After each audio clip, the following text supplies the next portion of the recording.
আজি আমি যি ঘটনা সোণাপুৰত সংঘটিত হ'ল, আজি আৰক্ষী আৰু জিলা প্ৰশাসনে চক্ৰান্তমূলকভাৱে ইচ্ছাকৃতভাৱে, মই কৈছোঁ এইটো ইচ্ছাকৃতভাৱে আৰু খুব সূক্ষ্মভাৱে আজি উচ্ছেদিত পৰিয়ালৰ ওপৰত যি নিৰ্মম গুলীচালনা কৰিলে আৰু যি দুজনকৈ মানুহ ইতিমধ্যে নিহত হ'ল আৰু এজন নিহত হোৱাৰ খবৰ আহি আছে আৰু 10জনকৈ মানুহ ইতিমধ্যে আহত হৈ চিকিৎসালয়ত চিকিৎসাধীন হৈ আছে।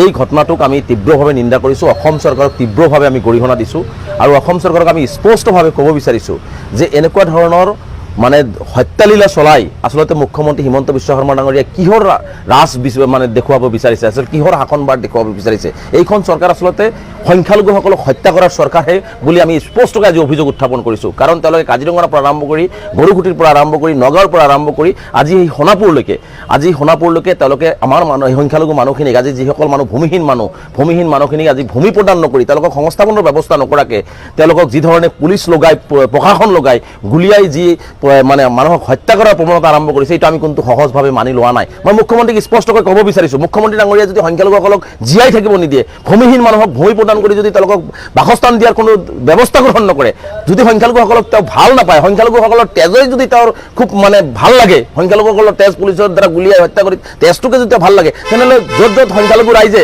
ভূমিহীন মানুহখিনিয়ে গৰাখহনীয়াৰ কবলত পৰি বা গোষ্ঠীগত সংঘৰ্ষৰ ফলত গৃহহীন হোৱা মানুহখিনি য'ত বসবাস কৰি আছে চৰকাৰী ভূমিত গুলীয়াই হত্যা কৰি দিয়ক মুখ্যমন্ত্ৰী ডাঙৰীয়াই, একেবাৰে গুলীয়াই দিলে হ'ল। এজন দুজনকে বাৰে বাৰে গুলীয়াই হত্যা কৰি তেওঁ কি বুজাব বিচাৰিছে? গতিকে মুখ্যমন্ত্ৰী ডাঙৰীয়াই সম্পূৰ্ণ এটা হিটলাৰী শাসন চলাইছে আৰু সোণাপুৰত যিটো ঘটনা সংঘটিত হৈছে খুব শীতল মস্তিষ্কৰে কৰা হৈছে। আজি আমি সংবাদ মাধ্যমত দেখিছোঁ যিবিলাক কথা ওলাই আছে, তাৰ কিন্তু আমি ওলোটা ছবিহে, আমাৰ হাতত যিখিনি তথ্য আৰু খবৰ আহিছে তাৰ কিন্তু ওলোটা ছবিহে। কাৰণ দুদিন হ'ল তাতে উচ্ছেদ হৈছে, কোনো ধৰণৰ তাতে প্ৰতিক্ৰিয়া হোৱা নাই।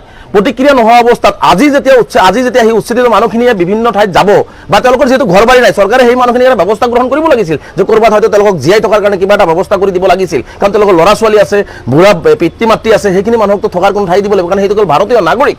তেনে ক্ষেত্ৰত সেইটো ব্যৱস্থা নকৰি আজি তেওঁলোকে উচ্ছেদ কৰা বয় বস্তুখিনি যেতিয়া ৰাস্তাৰ কাষত থৈছে, নিজৰ বয় বস্তু কিতাপ পাতিৰ পৰা আৰম্ভ কৰি খোৱা চাউল দালি ধান এইবিলাক যেতিয়া ৰাস্তাৰ কাষত থৈছে, সেইবিলাক যেতিয়া যাই প্ৰশাসনে সেইবিলাকৰ ওপৰতো যেতিয়া বলডুজাৰ চলোৱা আৰম্ভ কৰিছে, তেতিয়া ৰাইজে সেইটো বাধা প্ৰয়োগ কৰিছে যে আপোনালোকে এনেকুৱা নকৰিব, আমাক অলপ সময় দিয়ক, বৰষুণৰ দিন, গতিকে আমি স্বইচ্ছাই যিহেতু আপোনালোকে দুদিন ভাঙিলেই, গতিকে আমি এইখিনি বস্তু আঁতৰাই লৈ যাম। তেনে ক্ষেত্ৰত আৰক্ষী প্ৰশাসনে কোনো ধৰণৰ তেওঁলোকৰ অনুৰোধ বিনোধ ৰক্ষা নকৰাৰ কাৰণে তেওঁলোকে ব্লেংক ফায়াৰ কৰি দিলে। ব্লেংক ফায়াৰ কৰাৰ লগে লগে মানুহ উত্তেজিত হ'ল আৰু তেওঁলোকক ব্লেংক ফায়াৰটো নহয়, আচলতে ডাইৰেক্ট তেওঁলোকৰ যিটো ভিডিঅ' ফুটেজ আমাৰ হাতত আহি আছে, শিশুৰ পৰা আৰম্ভ কৰি বৃদ্ধালৈকে যি ধৰণে পেটৰ নাড়ী ভুঁড়িলৈকে তেওঁলোকে উলিয়াই দিছে, আচলতে তেওঁলোকে কোনো ধৰণৰ তাতে ব্লেংক ফায়াৰ কৰা নাই, আচলতে তেওঁলোকে টাৰ্গেট কৰি ফায়াৰ কৰি মানুহখিনিক হত্যা কৰিছে, মানুহখিনিক আহত কৰিছে। গতিকে এইটোৰ বিচাৰ মুখ্যমন্ত্ৰীয়ে অসমৰ ৰাইজক দিব লাগিব আৰু ইয়াৰ তীব্ৰ প্ৰতিবাদ আমি দিল্লীত আছোঁ, দিল্লীতো আমি এই কথাখিনি কেন্দ্ৰীয় চৰকাৰক আমি কাইলৈৰ পৰা বিভিন্ন ঠাইত আমি জনাম কেন্দ্ৰীয় চৰকাৰক, আৰু আমি অসমত গৈ ইয়াৰ তীব্ৰ প্ৰতিবাদ সাব্যস্ত কৰিম। আৰু এটা কথা স্পষ্ট কৰি দিছোঁ, এনেকুৱা ধৰণৰ হত্যাযজ্ঞ বন্ধ কৰক অসমৰ মুখ্যমন্ত্ৰী ডাঙৰীয়া।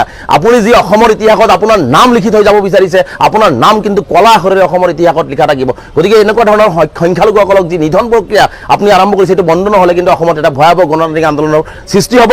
আৰু মই যিসকল মানুহ এতিয়া আহত হৈছে সেইসকল মানুহৰ আহু আৰোগ্য কামনা কৰিছোঁ, নিহতৰ পৰিয়ালবৰ্গক সমবেদনা জ্ঞাপন কৰিছোঁ। আৰু আটাইতকৈ ভয়ংকৰ কথা হৈছে যে এতিয়ালৈকে 6জনকৈ ব্যক্তি আহত হৈ গুলীবিদ্ধ হৈ গাঁৱৰ মাজত আছে, দুয়োফালৰ পৰা যেতিয়া পুলিচে নাকাবন্দী কৰি গাঁৱৰ মানুহক দুদিনৰ পৰা লাইট কৰ্তন কৰি তেওঁলোকৰ খোৱা খাদ্যৰ পৰা কোনো বস্তু লৈ যাবলৈ দিয়া নাই, এনেকুৱা এটা গৃহবন্দী কৰি মানুহখিনিক পণবন্দী কৰি ৰাখি আজি গুলীবিদ্ধ মানুহখিনিক ওলাব দিয়াৰ পৰিৱেশ নাই। আজি আমি উচ্চপদস্থ আৰক্ষী বিষয়াৰ লগত কথা পাতি সেই গুলীবিদ্ধ মানুহখিনিক এতিয়াহে উলিয়াবৰ পৰিৱেশ এটা গঢ় লৈছে। গতিকে তেনে ক্ষেত্ৰত দেখিছোঁ আচলতে এটা ভয়ংকৰ পৰিৱেশ তেওঁলোকে তাতে ৰচনা কৰিছে।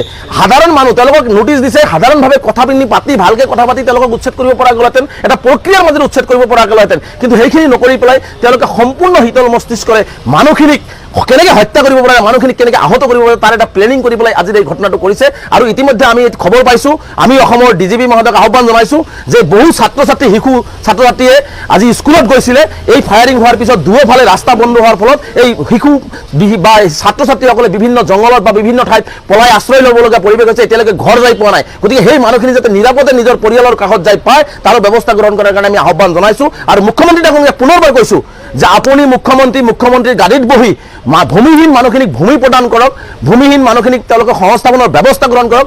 আৰু মুখ্যমন্ত্ৰীক এটা প্ৰশ্ন কৰিব বিচাৰিছোঁ, এইখিনি মানুহক গুলীয়াৰ আগত যিখিনি মানুহে এই দৰিদ্ৰ অশিক্ষিত মানুহখিনিক মাটি বিক্ৰী কৰিলে, ট্ৰাইবেল বেলবোৰক যি কোৱা হৈছে, সেই মাটিখিনি কোনে বিক্ৰী কৰিলে কেঁচা দলিলত, সেইসকলৰ বিৰুদ্ধে মুখ্যমন্ত্ৰীয়ে ব্যৱস্থা গ্ৰহণ নকৰে, সেইসকলৰ বিৰুদ্ধে আৰক্ষী প্ৰশাসন বা জিলা প্ৰশাসনে হস্তম নহয়।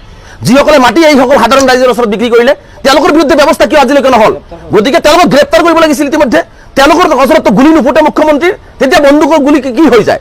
গতিকে মুখ্যমন্ত্ৰী ডাঙৰীয়া যিসকল মানুহে এই সহজ সৰল অশিক্ষিত মানুহখিনিৰ ওচৰত ভূমি কেঁচা দলিলত বিক্ৰী কৰিলে তেওঁলোকৰ বিৰুদ্ধে গ্ৰেপ্তাৰ কৰি তেওঁলোকক শাস্তি দিয়াৰ ব্যৱস্থা গ্ৰহণ কৰাৰ সাহস মুখ্যমন্ত্ৰীয়ে গোটাওক। এনেকুৱা সংখ্যালঘুসকলক নিধন প্ৰক্ৰিয়া মুখ্যমন্ত্ৰীয়ে অসমত বন্ধ কৰক।